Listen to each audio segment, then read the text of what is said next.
Olá pessoal, com os devidos cumprimentos, meu nome é Eduardo Felipe Santos Dutra de Lima, sou acadêmico da 9ª fase do curso de Direito da Universidade do Oeste de Santa Catarina, campus Videira,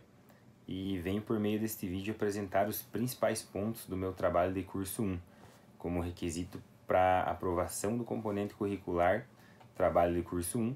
da 9ª fase, sob a orientação da professora doutora Daniela Riesvink. Pois bem,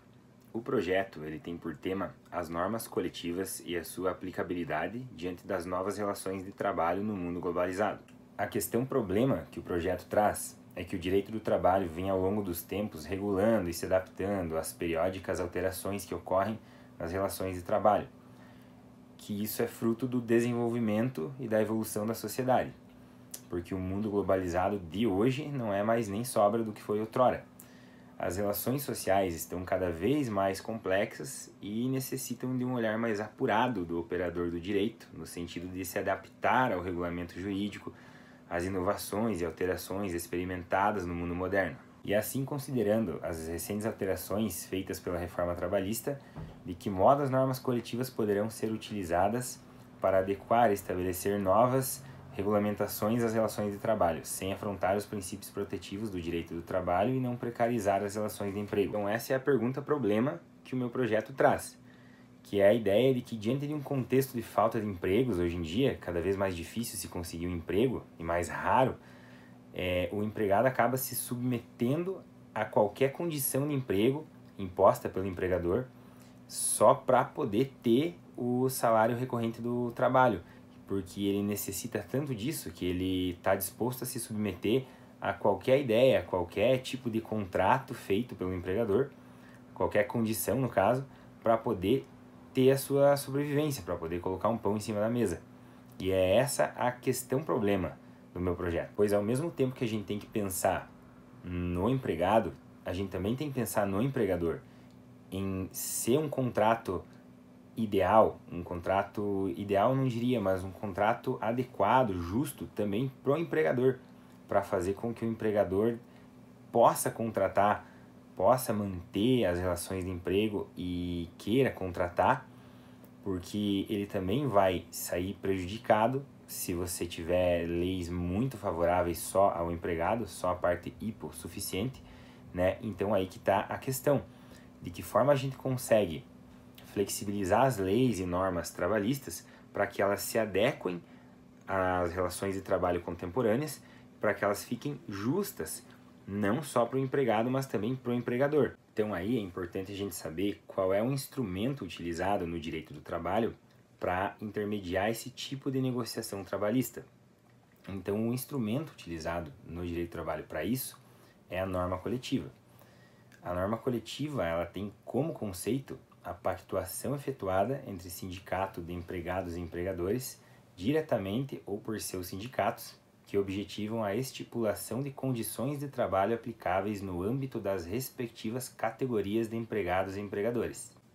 Então é através da norma coletiva que se estipula e se negocia as condições de trabalho entre o empregado e o empregador de cada ramo de atividade em específico.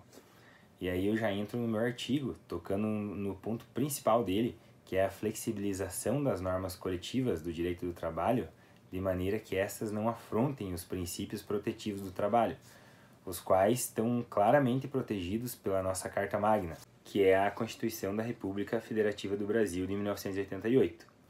Nota-se então, por parte do legislador constituinte, uma grande preocupação em proteger o trabalho, especialmente pelo grande número de dispositivos constitucionais reservados à matéria trabalhista, iniciando-se pelo artigo 7º, cujo conteúdo objetiva é estabelecer em que termos a proteção ao trabalho individual aconteceu a partir de 1988 no Brasil,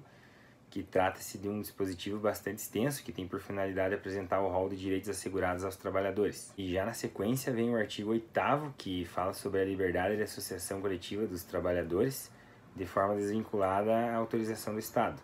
e vedando-se inclusive a intervenção e a interferência estatal nessas organizações.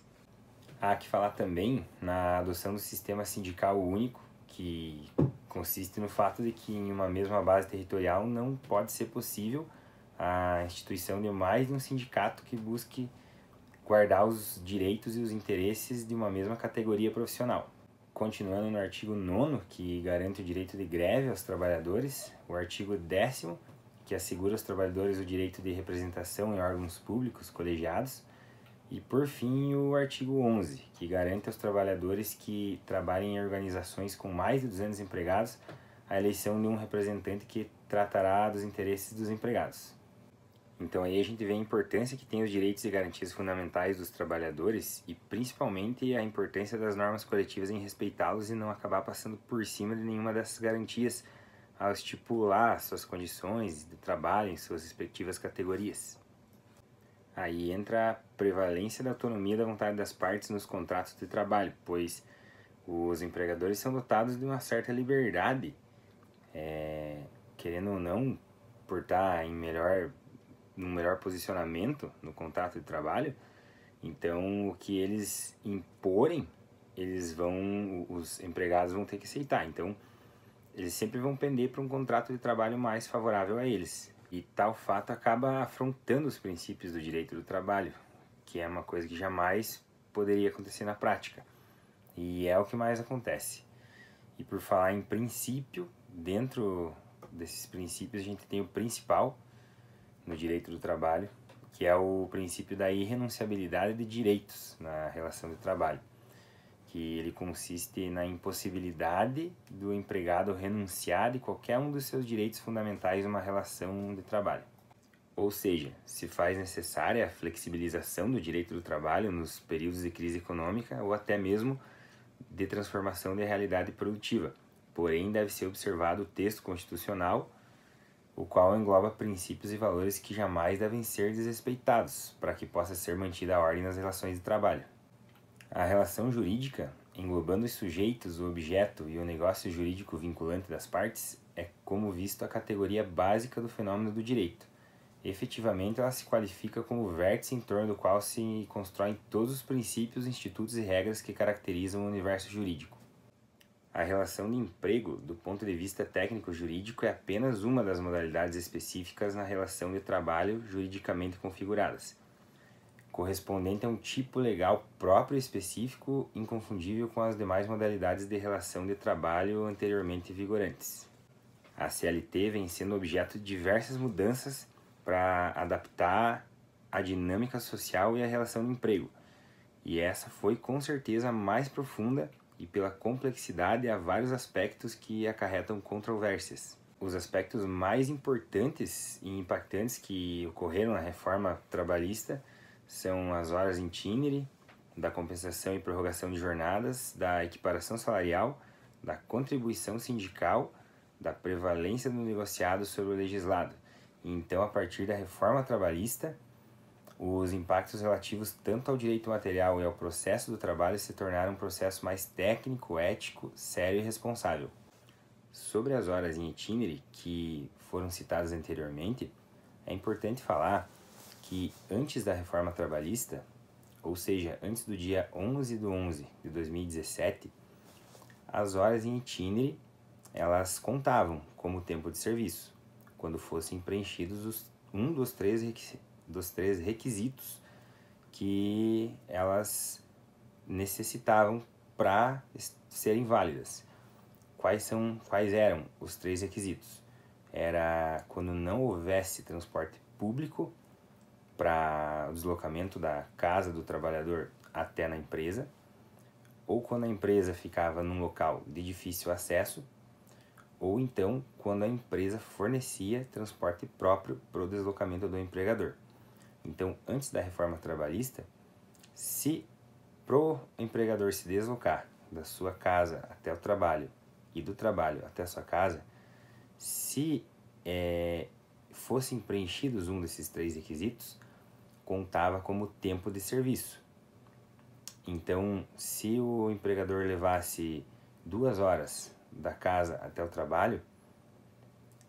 essas 2 horas teriam que ser descontadas da sua jornada de trabalho, ou então elas teriam que ser computadas como horas extra, se esse deslocamento fosse de acordo com um dos três requisitos. Enfim, posteriormente,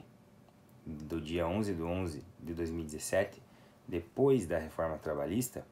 as horas em itinerário deixaram de existir. Então, mesmo que fossem preenchidos um dos 3 requisitos, mesmo que estivesse dentro de um desses requisitos, não se tem mais, hoje, não se conta mais como tempo de serviço. Então, as horas em itinerário deixaram de existir. Ou seja, a previdência, a reforma ali trabalhista, acabou deixando bem claro a prevalência do negociado sobre o legislado. Então, isso quer dizer que isso é um interesse do empregador, né? Isso é vantajoso para o empregador, porque então agora, hoje em dia, ele não precisa mais pagar hora extra ou descontar da jornada de trabalho do trabalhador quando o trabalhador precisa fazer esse deslocamento e tá num desses 3 requisitos. Então, hoje em dia, é indiferente pro empregado a essas horas em itinerário. Dessa forma, nota-se com uma certa clareza que as condições de vida mudaram,